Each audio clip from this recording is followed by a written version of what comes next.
And today we have a special guest, Samyel Ward, my very own brother, and he's almost one of my best friends. He's one of my best friends. Almost one of my best friends. And we've been through a lot together, and I'm just glad that he is here to share his testimony and what God has brought him from. Welcome. Thank you, ladies, for having me, you beautiful ladies. I thank you. Finally, I'm on the show, right? We had it scheduled, you know what I'm saying, months ago. Yeah. Finally here. But today, I'm glad. Hopefully, my testimony can help out a lot of people. I have faith that it will. All my life, I knew who God was. But as I got older, I started to shift away from God and started trying other things. And through that, I lost touch with God, but that also made my relationship with God stronger. When you say that you lost touch, give us an example of what that was. An example when I started to do things of the world. When I stopped, because for a long when I lost touch in God, when I started doing things of the world, so when I started to sin, that's what basically it's separation from God when I sinned. When I started to sin, it started off when I was younger, because I grew up when I was growing up. My mom and my dad lived together, and one night I was up late and I was watching. So it was late night thing. It was something nasty, the nasty stuff, right? That's what one of the things that I battled with was lust, because I seen it at a young age. You know what I mean?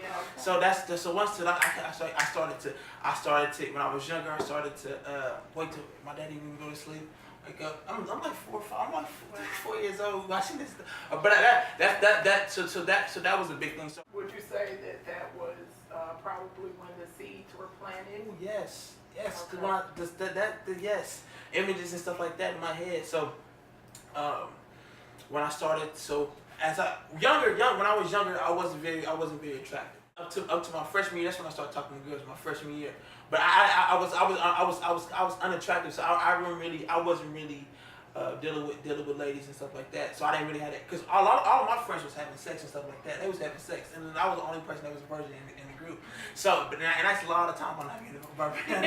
This is sound cool. And that is weird. Like, why is it like? Because even though I'm much older, like I literally went through the same thing. Like my friends would tease me, "Oh, Carlita, you still," and I'm just like, So why is that? Like, why is it that it's when it should be something precious?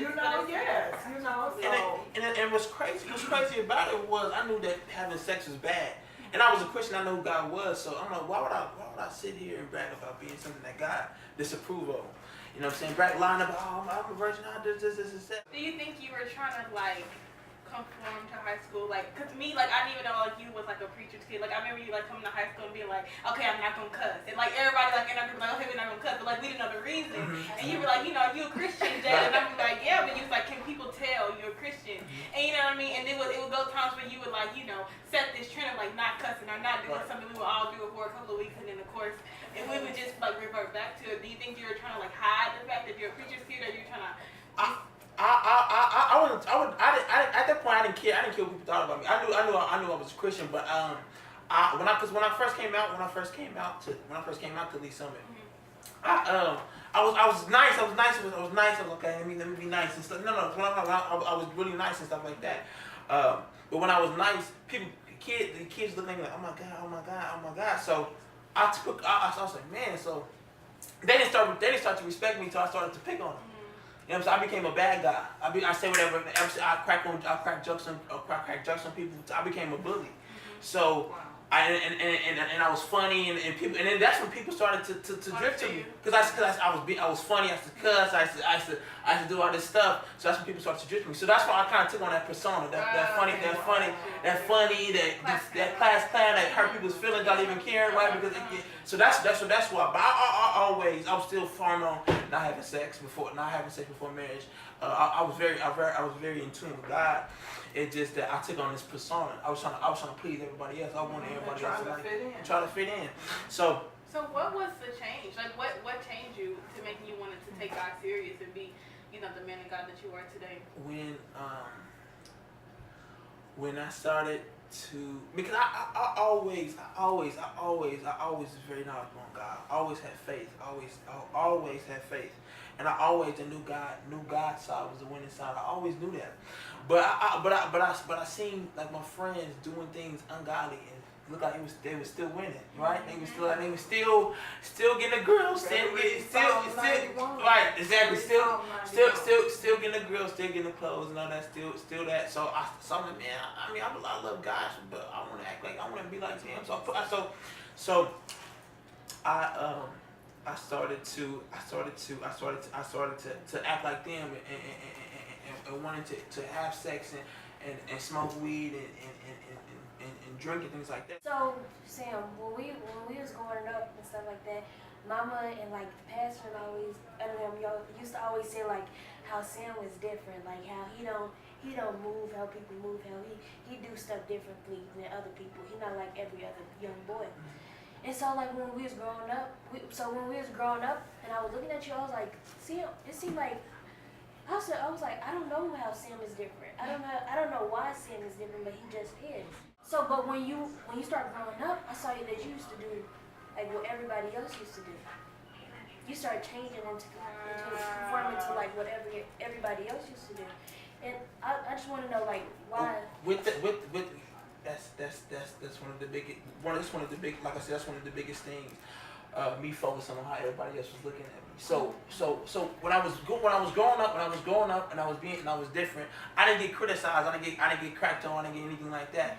You know what I mean? So I was like, okay, I'm thinking this is I'm just being myself. So as I got older, and people, because I'm always been, because my daddy, my parents, they always lifted me up. Sam, you Samyel, or Sam, you smart, you cute, you this like that, you this and that.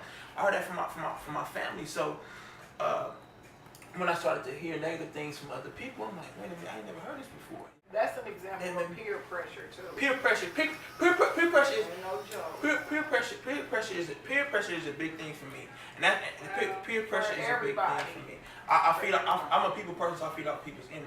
So when not to interrupt you, so I know you said that you was trying to just trying to fit in with your friends. Like, do you still hang out with those friends? Like, what happened to them? Where they at? I don't really hang out with my friends like that. I hang out with my family. I still talk to my friends. They don't look at me as a Sam that was joking and cussing and stuff like that. No, but they look at me as a Sam that he's different. Because for a while, let me get into it. So for a while, growing up in high school, I was all the older kids. They was portraying as being gangsters and dressing fly and getting girls and having sex. And I was the only person. That me and Lance was really the only people that was like good kids, virgins, and things like that. So we used to get cracked on. So I was like, man, I'm like, why is it? So we supposed to be positive. We supposed to be doing something positive. So as I started to work and stuff like that, and I started to get my clothes up and stuff like that, women started to come to me. I started building my rapport, my image. So people started to be attracted to women. Started to be attracted to me. So when I started to mess with girls and stuff like that, I'm still trying to be a gangster. I'm still trying to look for. I'm trying to be that somebody that I'm not. So first thing when I got with a girl, I was trying to have sex with her because I don't want to be no virgin no more. Oh wow. Right. So when I started having sex, I started to realize, I'm like, what the heck? What was I missing out on? This is what was I missing out on? So as I started to, so when I started to do things, other people that was cracking on me and stuff like that, they started to like me, they started to get close to me. So when I started to realize how they life, I'm like, I'm doing all this to be like y'all in your life. They going through depression. They going through this. They don't know how to manage. Like they don't have God. You know what I mean? So that's when I realized, okay, hold up for a second. Because I did all this to be like them, and they not even win. They're not even on the winning team. Mine's like I said before. I already knew who the winning side was. Why am I even doing that? You were chosen. So like I said, how people thought of me. What was that? And then when I went through a stage of depression because I wanted to, all my life I wanted to become a millionaire, a successful person. So during high school, I was lazy. I used to always not do homework, get A's in my tests. So in middle school they did good, but when I got to high school and I started to do that, my grades started to fail. Cause I mean I ain't tripping. So I'm like whatever. So my family started to pound on me. My family started calling me stupid and things like that. I mean, they was trying to use it to encourage me, but I didn't take it as that. I took it as that. So when they started saying, so like I said, my family, as when I was growing up, my family was the one that was encouraging me. But when I was doing my grades, they was calling me stupid and stuff. So I'm like, what the? So that's what made you. That's what made me believe that I'm and calling me ugly and stuff like that. They jokingly, but they call me that too. So I was like, okay. So that made me think maybe I am that. Maybe I am stupid. Maybe I am ugly. Maybe I am this. Maybe I am that. Maybe I am this. What motivated you to want to be a millionaire? Where did that come from? Because I was never good at sports.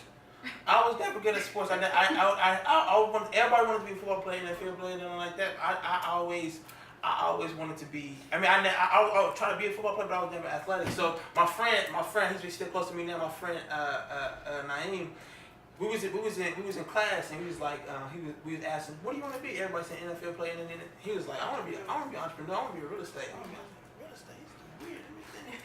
So then when I started to when I went to his house and I met his dad and stuff like that, because his dad is a successful businessman, and I seen I'm like, dang, I'm not smart, but he still looked at his cool and things like that. So that's why I wanted to be a millionaire. I like power, and I like having power, and I like nice things. So that's why I wanted to be a millionaire. So dealing with your stage of depression and feeling like you have to put on this image, do you feel like even in high school, or like, did you feel like you had to like fake it till you make it? Because from the outside, like you're very confident. You know what I mean? Like you can't tell me nothing about I'm Samyel Ward. So you feel like you have to, because I even did that myself. Like I'm gonna boost myself up because nobody else is doing it. Do you feel like you kind of? Absolutely. I have to. When I realized that because I said when I was trying to be portrayed to be something I was not, I was drifting away from God, and I was unhappy. So when I saw God getting closer and closer to God, I started to God created me to be who I am. So if people don't like, because it was eating me up that I was pretending to be something I was not. Yeah. I mean, of course I'm funny. Yeah, granted, I'm a funny guy, I'm a people person, but like, just cussing and cracking on people and stuff like that. I mean, that's just. I mean, I took enough. I mean, trying to be a player, trying to be this and that. I mean, it was eating me because that's not who I was. Right. You know what I mean? So when I started to turn to God and believe in God and stop caring what everybody else thought of me, I really started to love who I am and God and I realized and that's when God really started to bless me. So who is Samyel Ward Jr.? Like if you had to answer that question today, who are you? I'm a man of God. I'm a man of God, right? But I'm an outspoken person, right? So and when I say things to people, I don't say things to hurt people's feelings. I do things to help people, right? Because that was that compassion. Absolutely. So I'm very compassionate. I'm very funny. I mean, I like to learn. I like to grow, but most importantly, I love God. I love God. So, what advice would you give to maybe someone that's either your peers or maybe someone that is battling with Like just with trying to fit in, just with depression. My advice to young guys out there is, I mean, don't just because the trend is to be something negative and the trend is to treat girls crazy, to cuss, to be gangsters and stuff like that. It might appear that they're having a good time, or it might appear that they're looking good and living a life, but they're really going through it. You know what I mean? So when you actually see God, because that's the most important thing, is to see God. When you start to see God and do things the right way, even though the people might not look at you as you on a winning time. Most of the people that's looking at you like you ain't winning is the people that's losing. Yeah. You better Right? So when you and most times the people that most times those are most people that look at you like they losers, right? And It's you only know a few what? winners. It's not only that, I'm sorry, but Yeah. it's something. When you are a child of God, like literally people know. Like you don't have to go around boast about it.